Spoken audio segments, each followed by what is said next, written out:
প্রথম আলো আজকে তাদের প্রধান শিরোনাম করেছে মৌলিক ১৯ সংস্কার বিষয়ে সিদ্ধান্ত, ৯টিতে ভিন্নমত, ঐক্যমত্য কমিশন।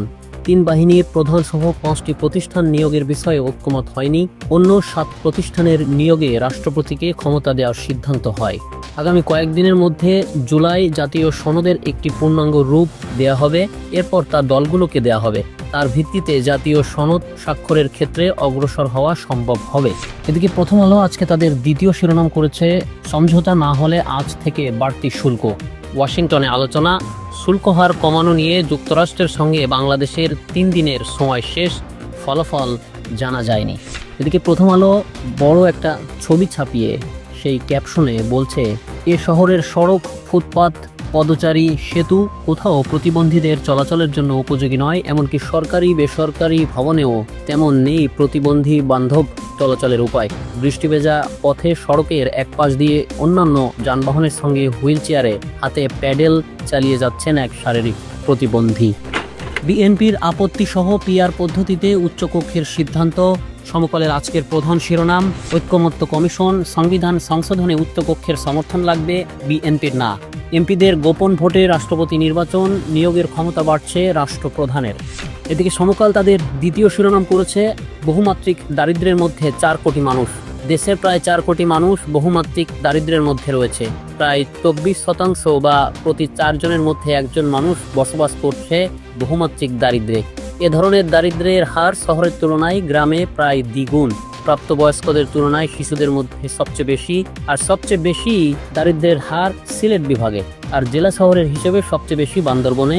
পরিকল্পনা কমিশনের সাধারণ অর্থনীতি বিভাগ জিইডি প্রকাশিত national multi dimensional poverty index MPI for Bangladesh শীর্ষক প্রতিবেদনে এই তথ্য উঠে এসেছে।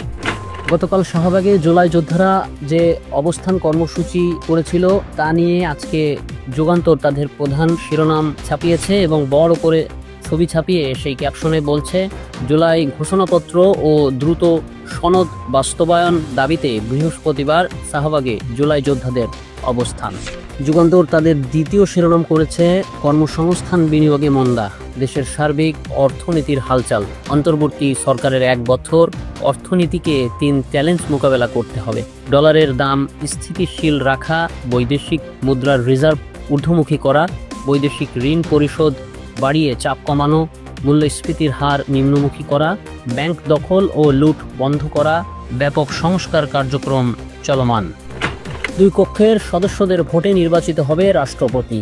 কালের কণ্ঠের আজকের প্রধান শিরোনাম, জাতীয় ঐক্যমত্য কমিশনের সংলাপ। 3 বাহিনী ও 2 গোয়েন্দা সংস্থার প্রধানের নিয়োগ সরাসরি রাষ্ট্রপতির হাতে রাখার প্রস্তাব। উচ্চকক্ষের পিআর নিয়ে আলোচনায় উত্তেজনা, বিএনপি সহ কয়েকটি দলের আপত্তি। পিএসসি ও দুদকে সিএজি ও ন্যায়পাল নিয়োগের বিধান সংবিধানে যুক্ত করার সিদ্ধান্ত।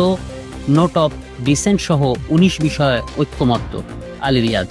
কালের কণ্ঠ 3 কলামের একটা ছবি ছাপিয়ে ক্যাপশনে বলছে, জুলাই সনদ দ্রুত বাস্তবায়ন ও স্থায়ী বিধানে যুক্ত করা এবং জুলাই ঘোষণাপত্রের দাবিতে গতকাল সকাল থেকে রাজধানীর শাহবাগ মোড়ে অবরোধ করে বিক্ষোভ করে জুলাই যোদ্ধা সংসদের ব্যানারে একদল ছাত্রনেতা।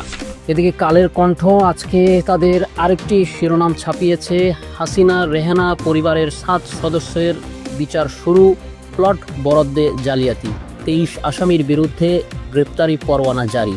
পূর্বাচল নতুন শহর প্রকল্পে 60 কাঠা প্লট বরাদ্দে জালিয়াতির ঘটনায় দুদকের করা পৃথক 6 মামলায় সাবেক প্রধানমন্ত্রী শেখ হাসিনা ও শেখ রেহানা পরিবারের 7 সদস্য সহ 23 জনের বিরুদ্ধে অভিযোগ গঠন করেছেন আদালত। এর মধ্য দিয়ে তাদের আনুষ্ঠানিক বিচার শুরু হয়েছে।